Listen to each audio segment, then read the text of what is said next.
It's the Royal Oak Show with Carlo Ginotti. Tonight's guest, downtown manager Stephanie McIntyre. The conductor of the Royal Oak Symphony, John Robertson. Featuring the comedy of Sean Hunter. And now, Carlo Ginotti! All right. Thank you very much. You know, the wonders of cable, I feel like I just did this a moment ago. It's a deja vu all over again, as they say. But ladies and gentlemen, Andy Aubrey, let's give him a big round of applause here.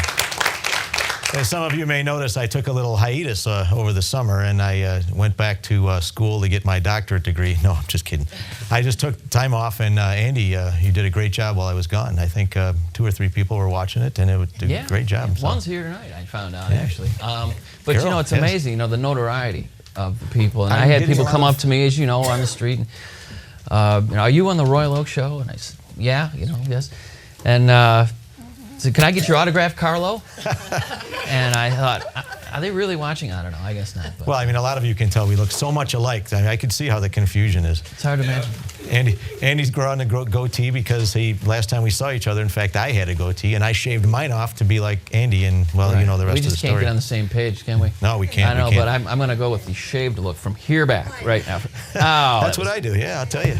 That was you got to buy a special razor for that, though. So, right? You know, I'll tell you, it was a crazy summer. I mean, with the Dream Cruise, we had the Tigers, of course. You know, they had a good season. I think they'll be back next year. I think now we've got the Lions. The Lions they're struggling along, and we've got a historic election coming up here. This has to be the longest election in the history of mankind. I think the campaign's been going on for at least 5 or 6 years now. So that's what at least feels like. And regardless, a lot of history is going to be made. Regardless of who wins the election, it's going to be a historic event. A lot of history going on. Stock market, of course. Andy, you got any big stocks that you're dying on this one? Yeah, my broker keeps telling me buy high and sell low. I think I've got to look for a new broker, actually. Well, part of the problem with, you know, part of the good thing about being poor is I don't have to worry about because I have no stock. So that's a good thing. But we've made some history. You know, Ford is at an all-time low. Hopefully by the time this airs, we'll be back up in the $40, $50 range. Another history, the Lions were actually ahead for a little while last Sunday. That's a history-making piece. Yeah. Speaking of the Lions, I know you were speaking of the Lions. You're a big Lions fan, aren't you, Andy? Unfortunately, yes. Okay. Yes, I am. Well, then you probably heard this. You know, FEMA, the Federal Emergency Management Association, or whatever it is, right. They've come out with a new set of guidelines for tornadoes and natural disasters. And in fact, I was reading this morning, preparing for the show, that if a tornado were to visit our state, we're all ordered to go to Ford Field because we're pretty sure there won't be any touchdown there at all. So well, that's all I've got. Andy, we've got a great show. This is our beginning of our 2nd or 3rd season. I can't remember. I'm excited about being back. 33rd, I think it is. 33rd. Yeah. This is our 33rd and a half show today. 33rd and a half. I'm excited about being back. We've got John Robertson. We've got Stephanie McIntyre. We've got Sean Hall, a comedian. Sean Hunter, I'm sorry. Him too. That's right. Well, we had a great show for you tonight. Andy, anything going on in Royal Oak that you can tell our people? Yeah, there absolutely is. How about if I tell you about them? Okay. Right now, I'm going to turn it over to Andy Aubrey. It's all yours, my friend. Thank you very much, Carlo. Community calendar, Carlo. Click on RoyalOakShow.com for links to many fine organizations around Royal Oak. Mr. Ginotti, back to you, sir. Thank you very much, Andy. Thank you. Seated to my immediate right, we have Stephanie McIntyre. Stephanie, thank you for coming. Thank you for having me. So, I see some of your family members are out in the audience. Yes, yep. Parents, brother, husband, one of the brothers. Well, that's good. Yeah. That's good. Stephanie, let me get right to it. It's even though the audience is rather quiet tonight, we know that we're glad to have you on the show here. I think they're all afraid to clap. I think, Andy, I'm not sure. But Stephanie, the secret is out. You are, in fact, the downtown manager. I am. That's right. And that's a recent a job for you. Is that correct? I began at the end of February. All right. And what does the downtown manager do? I act as a liaison between businesses downtown and everything from questions they have with the city to events that go on. So I'm kind of a problem solver, question answerer. Well, good. Have you had a lot of problems yet, or has there been any problems you can't handle? Not yet. Knock on wood, right? Yeah, exactly. What brought you here to Royal Oak? I'm from Michigan, and after I graduated college, moved out to California for a few years. and came back. Family and friends are from this area, and was working with events and doing a lot of weddings, and it's not for me. I can't handle the brides and all of their whining and everything. So I started to look to get more involved in the community again. My previous jobs have been community events, and I really missed that aspect. So this opportunity came along, and here I am. Where are you from originally? You say you were from Michigan? Brighton. Around the Brighton. Yep. Okay. Brighton's a beautiful city. It is. All right. Let me break it down for the people. That's a radio talk or television talk. Break it down for you. The downtown manager, basically, you organize things, and you're our spokesperson for the city, correct? Yes, for all things downtown. Yep. All right, and you work for the DDA, correct? All right, and what are some of the interesting things that are coming up most recently? I mean, we've heard about these spooktacular. Yep, that's the next thing that we have going on, October 24th through the 26th. 26th is the big day where, from what I hear, I haven't experienced yet, but thousands of children flock to downtown to trick-or-treat in the storefronts. And this year we have a couple of other things going along with that event as far as pumpkin bowling. Yeah, I wanted, Andy mentioned that. Andy, have you ever been pumpkin bowling? No, I've missed that opportunity, but maybe I'll get the chance this year. Well, I when you said that, I wrote it down. I wrote pumpkin bowling down here. Maybe, we're going to get into all the really cool things that are happening around Royal Oak, but, this is, despite the fact that there's no laughter at all, sometimes we do try to get funny up here. What is pumpkin bowling? And don't say bowling. It is bowling with pumpkins. Andy, did you know she was going to say that? Sit. All right, well, do you have to have a license to do this, or is there special equipment? Not just some bowling pins and some, I'm hoping, smaller pumpkins, or it could be messy, but we have Memphis Smoke, O'Toole's, and Baskin Robbins that will be offering that, and I've even heard that some of the pins are going to be dressed up like ghosts, so that should be cute. Oh, so this is going to be, the pins are live people? Is that No, they're not? Okay, no. all right. I'm trying here. But where is this going to take place? The Spooktacular takes place all across downtown, and then the pumpkin bowling is at the O'Toole's, Baskin Robbins, and Memphis Smoke. At their facility? At their facilities. Okay, are there prizes involved? Lots of candy, Okay. toys for kids. And the pumpkin bowling is going to be, the kids are going to be doing it, correct? You're not bringing professionals in? I don't think so. Okay. Well, that sounds like fun. I mean, I've brought my children. They're getting a little older, but I brought them down for Spooktacular, and it really is kind of a cool thing. And by the time this airs, we'll be another week closer to Halloween. So we really want to get that out for the kids. We're doing a couple other neat things with it Yeah, this why year don't too. you- Some of the schools downtown have done some art projects that are going to be hung in storefront windows around town, so that'll be a nice addition. And some of the salons are doing crazy Halloween hairdos and painting nails black and orange for Halloween. So, Okay, lot what kind of fun stuff. hairdos would they? I didn't ask. Okay. I can't let this go, Andy. Would Andy be one of the I would think so. poster child? Are you Okay. available? Maybe. It's the right price, See, I don't have a crazy hairdo, but well, there's a lot of other things going around Royal Oak other than Halloween, and that's a great thing, and hopefully we're going to get the word out. What are some of the really big things that the DDA and that you envision for Royal Oak in the next year or two? Some of the things that are coming. Did I put you on the spot? No. Okay.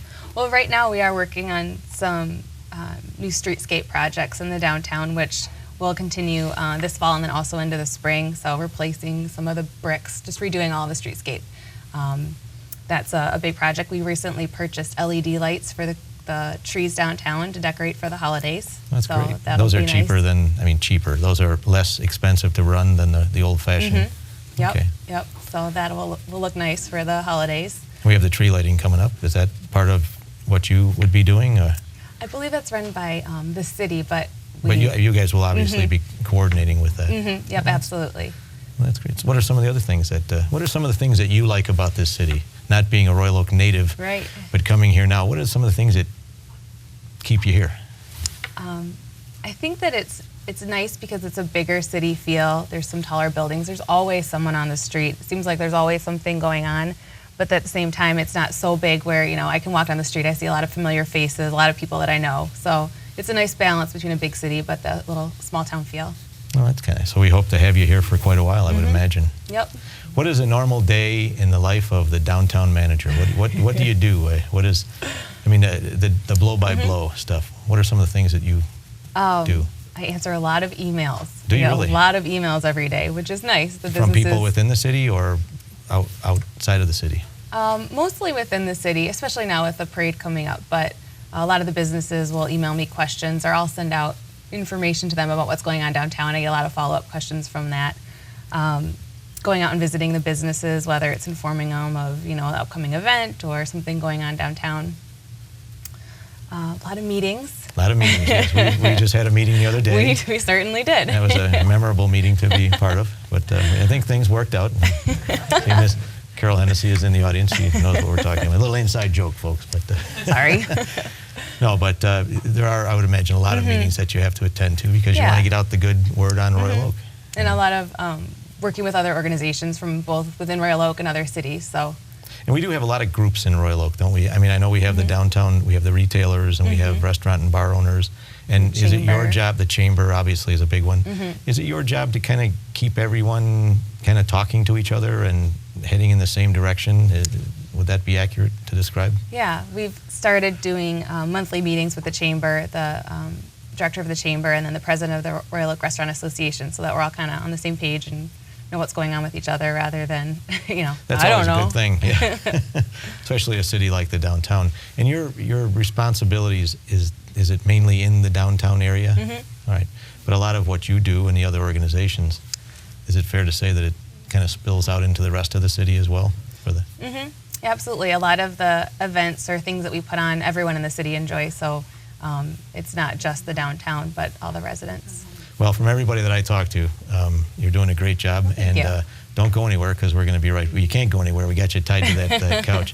Ladies and gentlemen, we're going to take a little break, and we'll be back with Stephanie McIntyre in just a moment. Thank you very much.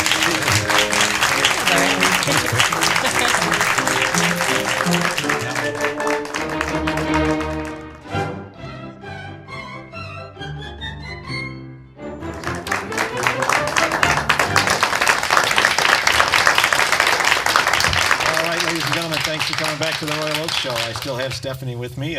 Stephanie, let's get right into one of the prime events of Royal Oak. I know that the DDA sponsors it. That is, in fact, Holiday Magic, the parade. We're still having one, obviously. Yes, we are. And it's basically going to be the same as in years past. Instead of me doing all the talking, why don't you tell us what you've got planned? Sure. You know, start off with the date. What date is the Holiday Magic Parade? This year is the 7th annual parade. It will be November 22nd at 10 a.m. Same parade route as in years past, so it'll go on Washington, start at Lincoln, and head north up to 4th. And the parade day sale will start at 9 a.m. that morning, so a lot of the stores will open early to catch all the people getting ready for the parade. And after the parade, visits with Santa again. And this year that will be at Stagecrafters. I know, Stagecrafters. Oh, it's going to be at the Stagecrafters? Okay. Yep. Well, you know, that has always been something I've always looked forward to. It's been a high point, you know, for the year. And it's grown over the years. It's unique to Royal Oak. I don't think any other city has anything like this. Is that accurate?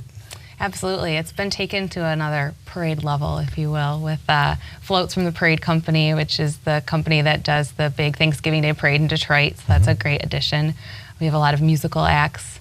Something I'm looking forward to this year is a business called Detroit School of Rock and Pop, which teaches kids rock and roll, and they're going to have a float in the parade, so that'll be cute. Oh, that was a good movie too, The School of Rock, wasn't that? It was a movie, yes. Who was that, Andy? That was Jack Black. Jack Black. That's right. That's right. See, he's a trivia on guy. it. So. In fact, I think they're having 2 inflatable balloons of Andy and myself in the parade, right? Oh, I wasn't supposed to tell you that. It was a surprise. So. I can't wait. Just our heads, you know, just leading it down the... Okay, all right. No, but so we start out in the morning on the 22nd, and it's a fantastic event. All the stores are open, and everybody's having fun. And it's how many people did you have last year, for instance? I've heard upwards of 20,000. Yeah, and I would imagine that's probably pretty accurate. It's a great time, even if it's cold. Everybody's having a good time. Yeah. So the parade is going to be the same length, same parade route. Yeah, we have a few more parade units this year than in years past, so it'll be a little bit longer, but more musical acts, more community groups. Should be a lot of fun. You're going to have some bands and things, high school bands? Yep, we have the Royal Oak High School Marching Band and Anchor Bay Cass Tech. Oh, okay. The Scottish Bagpipe Group is back for another year, which is always a crowd Always favorite. my favorite, yes. Is that the Caber, how do you pronounce it? I don't know. Okay. That's why I said Scottish Bagpipe Band. We'll ask Carol after the show. She'll correct us. But it's always a great event. Now, in years past, it's been live on Channel 4? Fox 2. Fox 2. And this year it's a little different. It's right. Okay. What's different about it this year? It's going to be streamed live to myfoxdetroit.com. Okay. Jay Towers will still be downtown emceeing, and we'll have a camera on the ground getting reactions from the crowd and parade participants, and the whole thing will be streamed live without interruption. So I know in the past there's commercials, things like that. You'll be able to see the whole thing beginning to end. Great, and I understand you'll probably have some VIP announcers, some on the street. I'm putting a plug in for us, Andy. In case you have nothing to do on the 22nd. I'm going to clear it up just in case. Okay. No, I've heard good things. I've heard good things. But and afterwards, of course, the big guy himself is going to be here. This is one of the first stops in Michigan. Actually, the northern hemisphere, I think, is Royal Oak, isn't it, for Santa Claus? Yes, absolutely. Okay, see that? Yep. Santa visits us first before anybody else. That's what he told me last year. He did a surprise visit on this show last year. Oh, really? Yeah. Do you remember that, Andy? The big guy, St. Nick, was here. Yeah. Surprised me, and it was right around Christmas time. Was it a pleasant surprise? Oh, it was a pleasant surprise. He reminded me of all the black marks in my book from the whole year, and I got my usual lump of coal. Oh, there you go. So between now and the 22nd, I'm sure we'll have a lot of time to prepare, and you guys will be getting out the news and figure out where we're going to be, the staging areas and all that. Absolutely. All right. What else do we have in store? Before the parade, we're having before and during and after, it's an ongoing contest, but a store window decorating contest with some of the businesses downtown. So Winter Wonderland theme, they're going to deck out their windows, and the public can go on to magicdetroit.com and vote for their favorite, and there's prizes for both the winning store and then also people that go online to enter the contest. So it should be a lot of fun. There's always a bunch of cool things going on in Royal Oak. Now, I know that we're not supposed to talk about stuff in the past, but recently you had the drive-in movie, the Walt Disney World and everything. That was a screaming success, was it not? And I don't want to put you on the spot. Okay. But is it something that you guys were thinking about maybe doing something like that?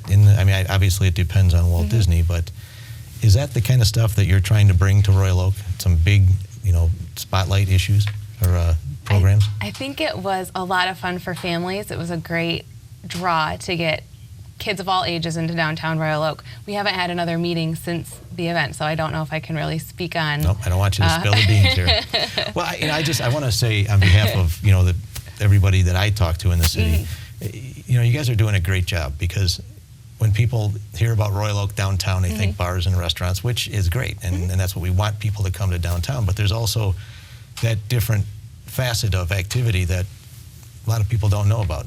That's the family-oriented stuff, the stuff that, the retail and things like that. And you're trying to keep that going, so you're doing a really good job. Well, thank you. So I hope you keep at it for a little while. What's on the immediate plan? You got the pumpkin tossing or the pumpkin bowling, you got Spooktacular. And then on November 22nd, you're going to have Andy and I as guests in your Holiday Magic Parade. Absolutely. And what's in store for Royal Oak 5 years from now? Ooh, put you on the spot. That is on the spot. I get asked that all the time. So. Yeah, I'm sure you do.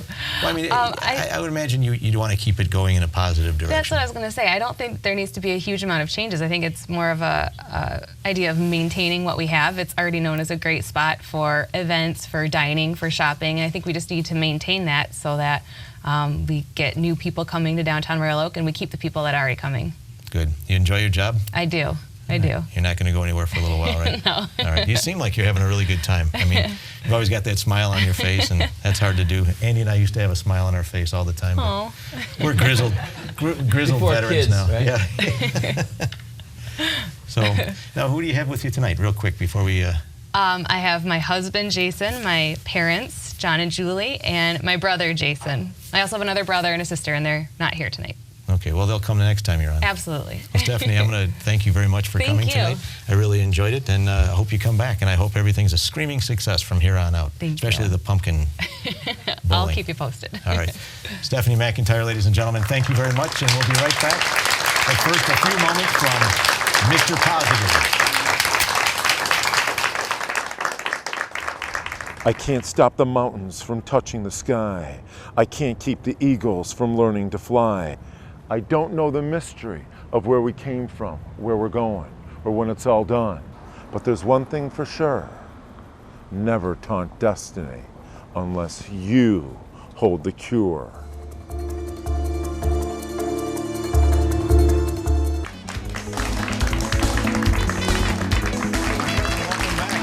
To my right is John Robertson. John, thank you very much for coming. Thanks for having me. All right, John, what's your story? No, I'm just kidding. Thank you for being on the show tonight. Sure. Obviously, I'm sure that the people out there may not know this, but you are the newly appointed conductor of the Royal Oak Symphony. Yes. Is that correct? That's correct. All right. What do you do with the symphony? Well, I'm the music director and the conductor, so my job is basically to pick out what we're going to perform for the season and make sure that the group's ready for the concerts and keep everybody moving in the same direction. Well, good. Now, we've had a chance to talk briefly before, and I'm really happy you're on the show because the symphony. Why am I having a difficult time with that? Yeah. The symphony is one of those things where the people know it exists and they love it when they hear it, but they may not be able to find out the schedule or where you're going to be performing. And hopefully by the end of tonight, that'll all be fixed. Sure. You came to your current position through. How did you come to your current position? Position. Let me put it that way. Well, conducting jobs are pretty hard to get a hold of. It takes quite a bit of training and knowing the right people and being at the right place at the right time. And I've taught at Berkeley for a number of years, and a lot of my students go on to play in the Royal Oak Symphony, and I've had a lot of my students' parents who also play in the symphony. So I was sitting at a parent-teacher conference one day, and one of the parents came up and said, I play in the Royal Oak Symphony. We're looking for a new conductor. Would you like to audition? And so one thing led to another, and I became part of the audition process. And here you are. You got the job. Yeah. Now you obviously your background is musical, correct? You play an instrument yourself. Yes. You play several instruments. Yeah, several instruments. Actually, you come from a long line of musicians. The music's sort of the family business. I think I'm the 4th or 5th generation music teacher. And so I was exposed to everything, piano to trombone. But I specialized in violin. When I was really young, I saw Itzhak Perlman, one of my favorite musicians, and I said, that's what I want to do. So I spent a long time practicing that. That's kind of neat. I mean, most kids... what year was that how old were you when you decided you wanted to take that up? Boy, very, very young. I think I got serious about it when I was about 10. Really? That's kind of neat. Yeah, I was the kid that sat home and everybody on Friday night wanted to go out. I said, no, I got to practice. Stay home and... I got to give you a lot of credit. Somebody at 10 years old, you don't know what you're going to be doing the next day, and you decided that's what you're going to do, and you set your course. That's pretty admirable.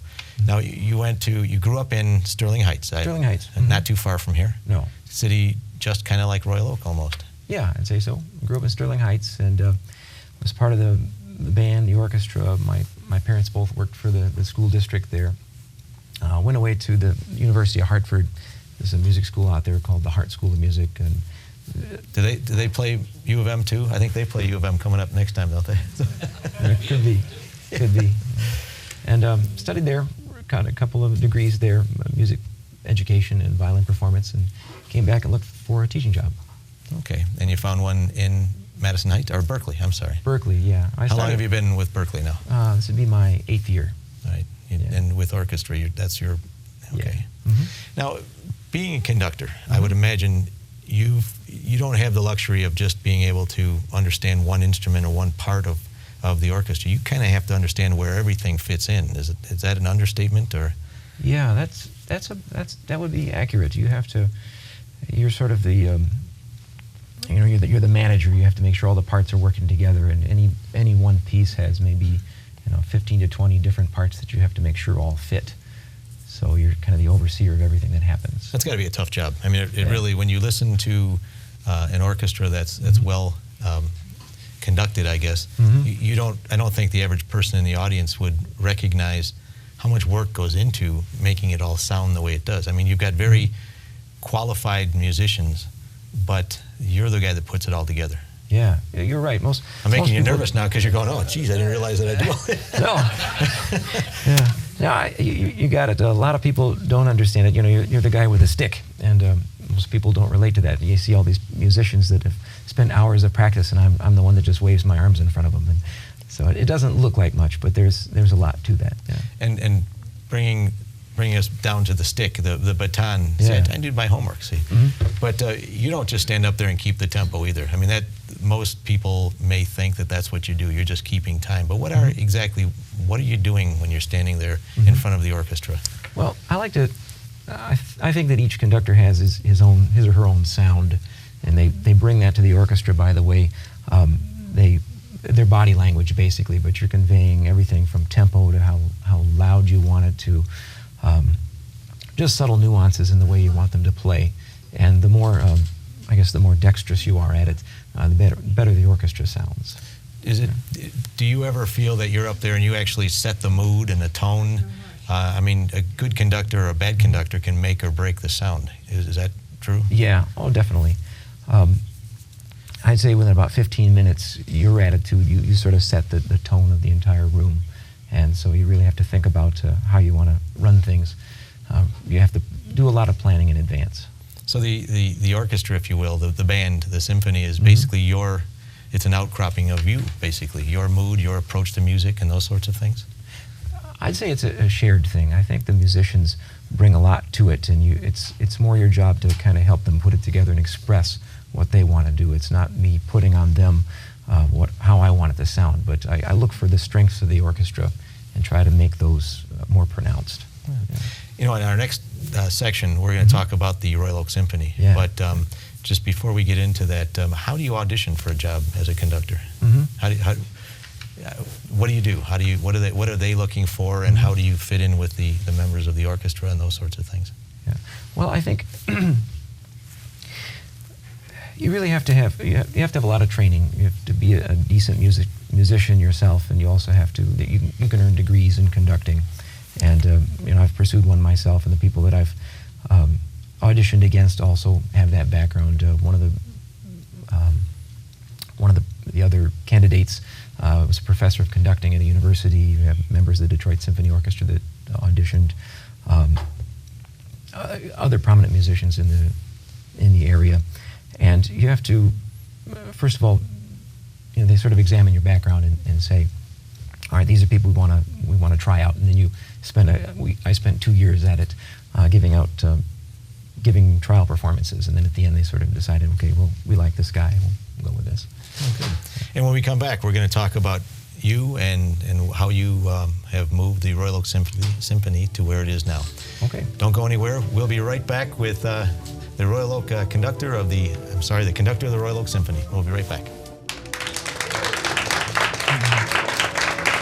Click on RoyalOakShow.com for links to our show sponsors and other fine organizations around town.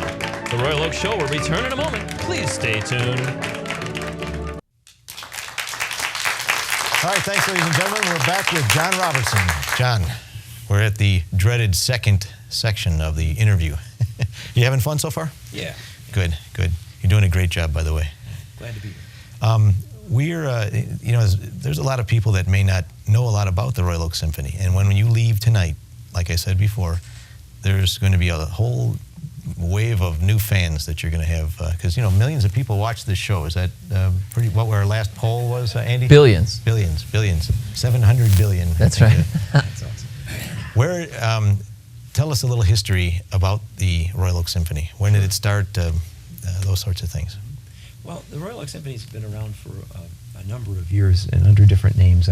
I'm not familiar with all of the background, but they used to be the Troy Community Orchestra, and then about 14 years ago it became the Royal Oak Symphony, and we've been meeting we meet and perform in the Royal Oak area, and it's about, I think, anywhere from 80 to 100 members in any particular concert, and it's people of all ages, young adults to older adults, and just people who love to play music. They grew up really interested in music, but maybe went off and did other professions, but still interested in doing it as a hobby. So we meet once a week to play some of the finest classical music we can find.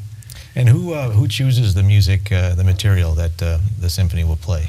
Well, we work together on that. I put together the ideas that I think would really work for the group, and stuff that I think the audience would like, and keep the members interested. And then we sort of talk about, there's a panel of people that discuss it, and then we put it together at the end.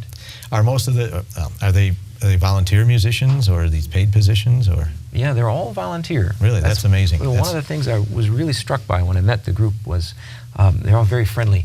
And I walked in, I was a little, scared, a little intimidated there. I wanted to do a nice job, and they're very, very receptive. They're all there because they just love music. And they're all volunteer, nobody gets paid.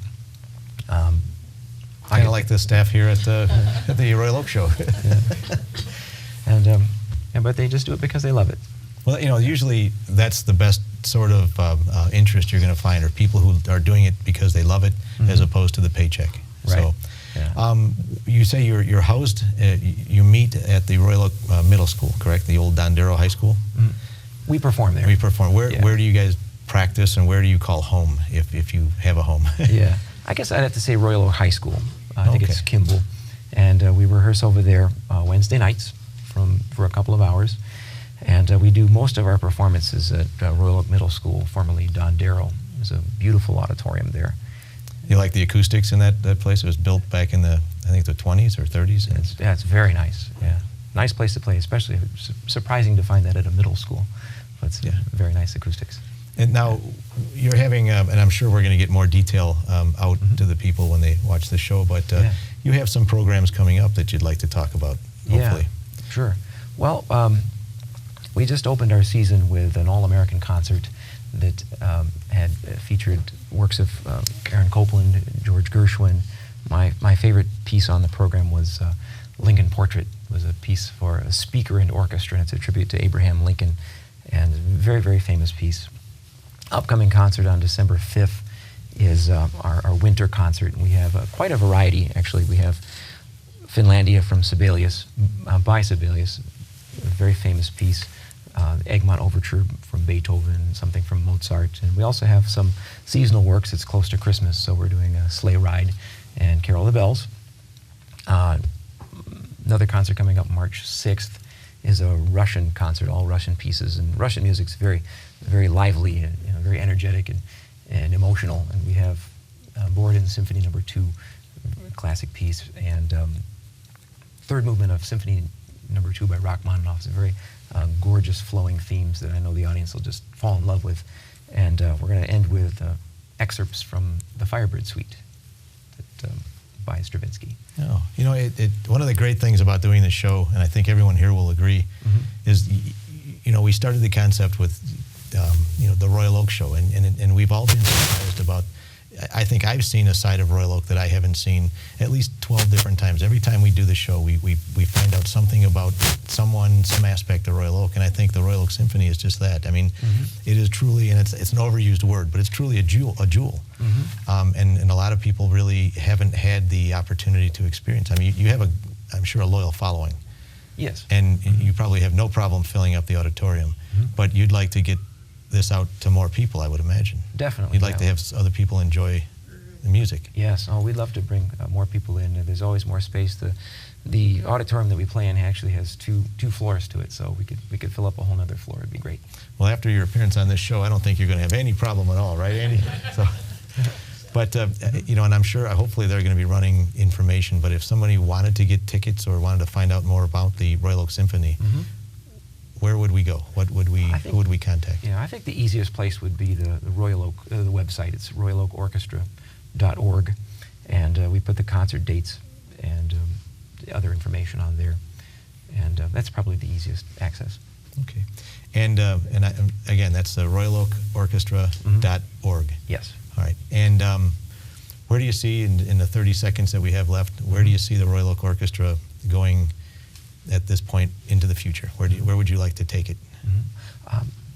Every year, I've worked with the orchestra for 3 years now, and every time I've met with them each year, they've just improved more and more. And I guess I'd like to reach more and more in-depth literature, the the longer the pieces, the more complicated they get, the more wonderful it is to enjoy. So I'd love to start branching out like that, and maybe attract some soloists to the group as well, very renowned soloists from around the country possibly. So and that's quite a possibility. I mean, with your reputation of the musicians that you work with, I wish you luck. Thank you. And I know I'm going to be visiting that website, and I urge everyone out in TV land, as they say, to visit that website. Yeah. And pretty soon we'll be packing the place, and you'll say it's all because of the Royal Oak Show. So, John, thank you very much for coming. Thank you very much. John Robertson, ladies and gentlemen. We're going to be right back here. We have our comedy tonight is from Sean Hunter. Don't go anywhere. We'll see you right back.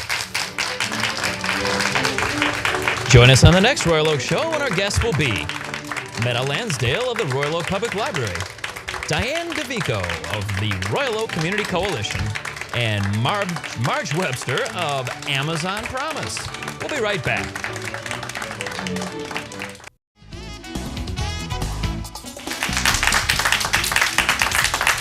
Okay, now, the moment you've been waiting for section of this show that's my favorite, the comic relief. Motown's own Sean Hunter. Sean, take us away. Thank you. Thank you. Glad to be here. Hey, actually, I'm just glad to be here in one piece. The last time I was in the area, I was involved in a car accident. Somebody ran me off the road because I was doing the posted speed limit. And I didn't get hurt, but I brought the same attitude here tonight. I'm flying down the freeway when a cop pulls me over. He says, "Do you know how fast you're going?" And I said, "Well, yeah, but I was trying to keep a safe distance from the guy behind me," which was him. So I'm working for free tonight, which is quite all right because I'm in beautiful Troy, Michigan. Yeah, which is like one of the suburbs of Detroit, gateway to Sterling Heights. Now, it is good to be here. Glad to be here. And right off the bat, you guys are going to have to excuse me tonight if I'm a little bit off or if I look a little pale. Well, I donated blood to Red Cross the other day. And it wasn't like it was my first time doing it. I'm up to about a gallon now. But I was laying on the table donating my blood, and I saw what looked like some first-timers coming in. I figured I could have some fun with them, so I pulled a sheet up over my head. They didn't think it was funny. And the joke was on me because I fell asleep on a table and woke up butt naked in the morgue with a tag on my toe. So don't try this yourselves. So I know this area isn't really big where we're the studio. I know there probably aren't very many celebrations, but I got to let you guys in on a little celebration I'm celebrating myself. My wife and I are celebrating 13 years of marriage. Thank you very much. Yep, 13 long, hard years. And even though it's been 13 years, I remember exactly how I proposed to my wife. It was just like this. "What do you mean you're pregnant?" It was so romantic. Yep, celebrations are something else. And usually I perform at comedy clubs, and there's always somebody celebrating a birthday or a bachelorette party or something like that. And birthdays are more common.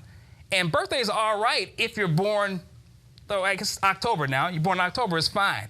But if you have a birthday like really close to Christmas, you usually get gypped on gifts. If your birthday is really close to Christmas, you won't get anything. I went my whole childhood and I never got any gifts for my birthday. I was born in May, okay? It's like child abuse and neglect. But it is good to be back in the Detroit area. Definitely is.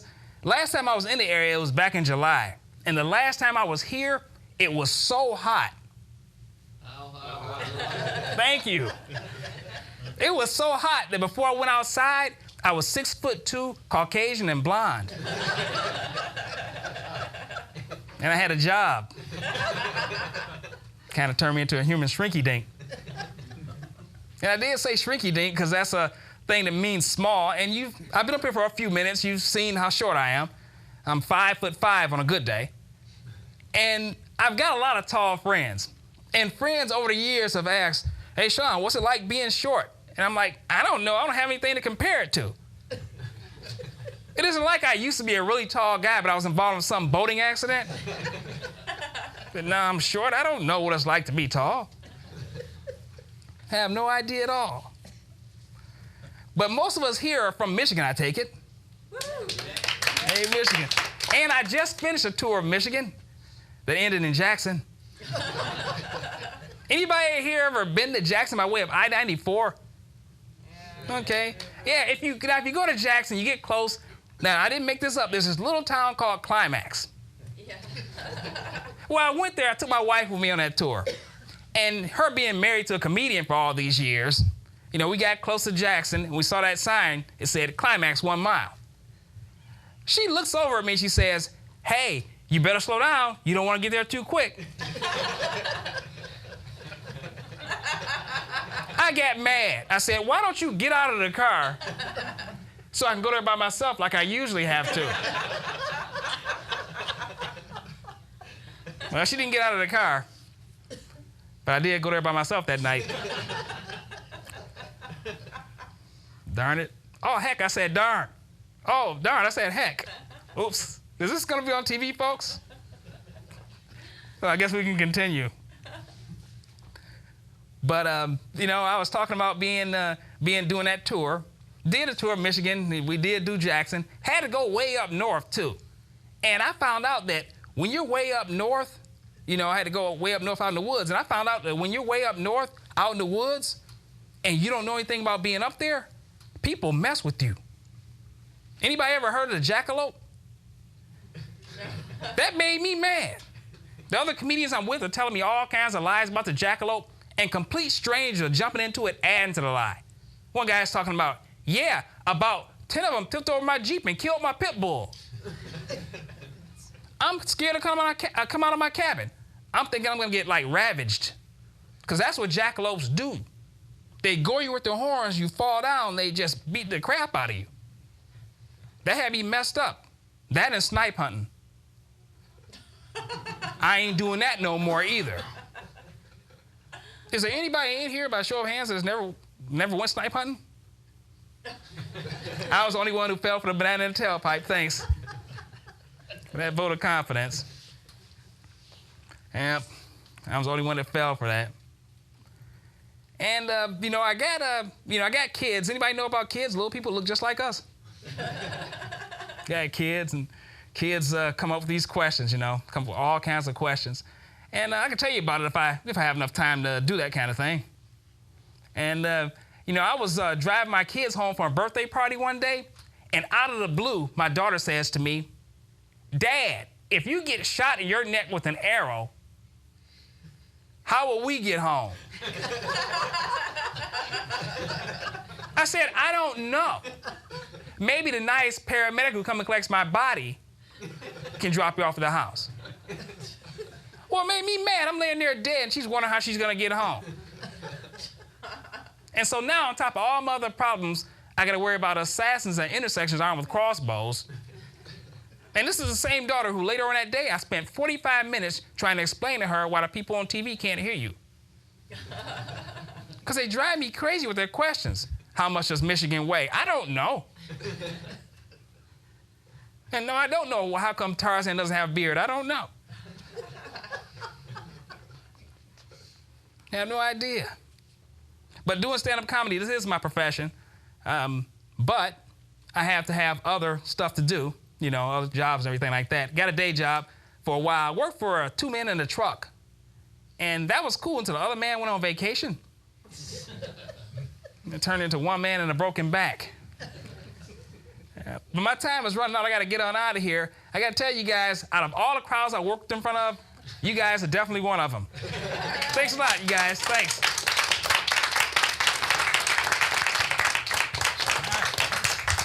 Thanks a lot, Sean. Thank you. Hey, thanks for having me. Make yourself at home there. All right. Well, I'll tell you, it's always funny to have end the show with a little comedy, a little relief there like that. How long have you been doing comedy? About 20 years on and off. I started in '88, and I went from '88 to '98. Did it 10 years straight, and then I decided to try to be a normal guy. Didn't work out? I hated it from the first day. You know, doing the stand-up, you make people laugh and everything like that.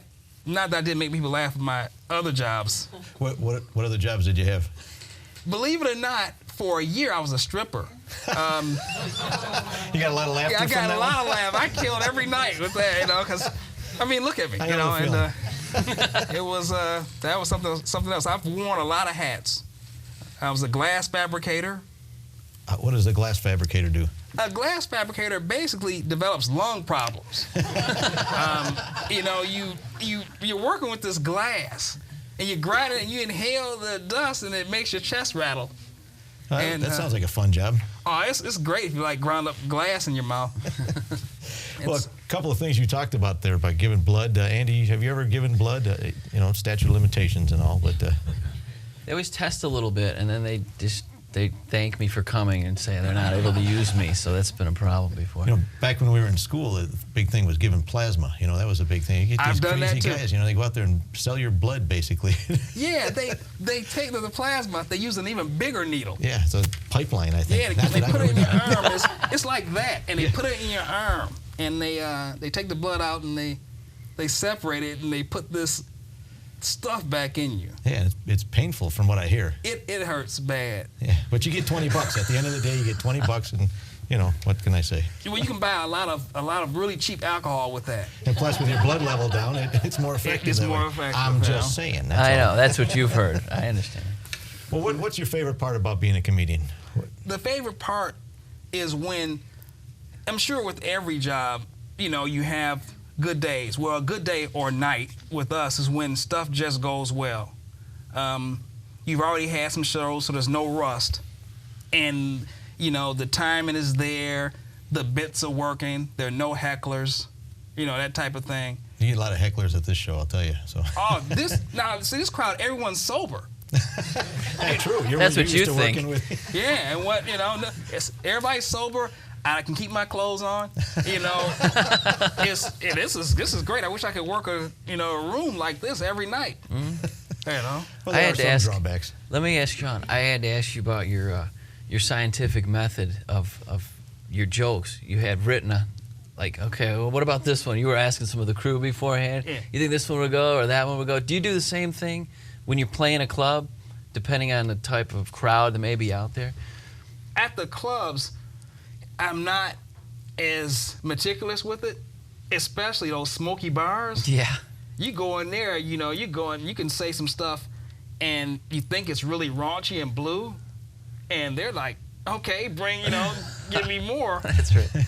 But this is a television audience. Right. Type thing. So I was like, hey, can I say this? Because I actually accidentally swore, and I said darn. And I was worried about, I think we caught that. Did we bleep That's that not out? gonna be on the- Darn that's is not out. gonna be on the, Okay, good. Trust me, we've had other.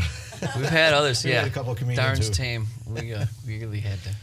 I've been snipe hunting. When you said that, I thought that was hilarious because I was the same way. I think I was in Cub Scouts or something. They sent the new guy off into the woods for a snipe, and I'm like, I don't know what a snipe is, but I didn't want to go back without a snipe.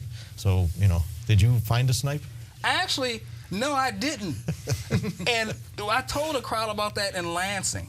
And there was a lady sitting in the crowd, and she said she was drunk. She was a heckler.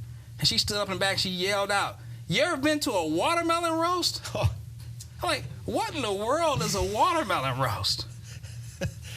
And she proceeded to enlighten me. Is there such a thing as that?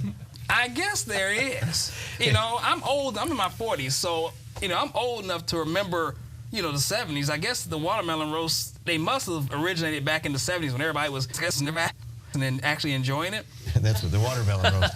Well, yeah, she said what you do is you get the biggest, juiciest watermelon you can find, and you get a lot of couples, and you go out in the woods and you set it on fire. And when there's water in it, so it heats up and it explodes. And I'm like, okay, what else happened? She said, oh, it's great. The pieces scatter in the woods. And the couples go out in the woods and they see if they can get a piece. Hey! Okay, we walked into that one. I see. And I'm like, I'm taking notes. A watermelon. well, I'm like, she said, I said, you can get a piece. I'm like, of watermelon? She said that too. No watermelon roast for us. Yeah. Hey, Sean, before we got a couple minutes left, I want to make sure that if people want to see you, how do we get in touch with you? Where are you going to be? What are those kind of things? Where are you going to be next? Well, they probably, in the editing, they're probably going to have my phone number right up under here. So you can call and ask where I'm going to be. Your lips are moving, but no, we won't say anything. Yeah. Yeah. What they could do is, I don't know, when does this show air? Probably in about a week. So if you're going to be anywhere good in about 2 weeks, tell us where you're going to be. I'm going to be, let's see, this week at the end of the week, I'm going to be in Monroe. There's a Sweetest Day party, you know, because I've outgrown that trying to be romantic with my wife. I'm going to work that night. Yeah. Sweetest Day party in Monroe. I'm going to be in the Grand Rapids area the last week of this month in Spring Lake. Do you have a website, or do you have a phone number? Or well, you don't want to give a phone number. I'll give my phone number, area code, the whole nine. You're on that YouTube. He's a YouTube legend, this guy. Oh, okay. Yeah, I saw him. He's you go famous. on YouTube. You got a site? Yeah, I'll tell you the clean one. The one. Thank you. I'm on MySpace. You can find me at www.myspace.com /shunter736. 736. All right, we'll see if we can get that up. Yeah. And we'll have a recipe for the watermelon roast and, and the snipe hunt. And everyone should attend at least one watermelon roast. And once in their life. Once in their lifetime. I'm going to be at in Spring Lake at the end of this month. Monroe, Friday the 18th of October. Well, great. And I have a few other things, but it's all listed on my MySpace page. All right, well, thanks for coming on the show. I really appreciate it. Ladies and gentlemen, Sean Hunter. I want to thank Symphony McIntyre and John Robertson of the Royal Oak Symphony. Thank you, ladies and gentlemen, and thank the crew from WROK and the Royal Oak Show. See you next time. Thank you very much. Sean, thank you very much.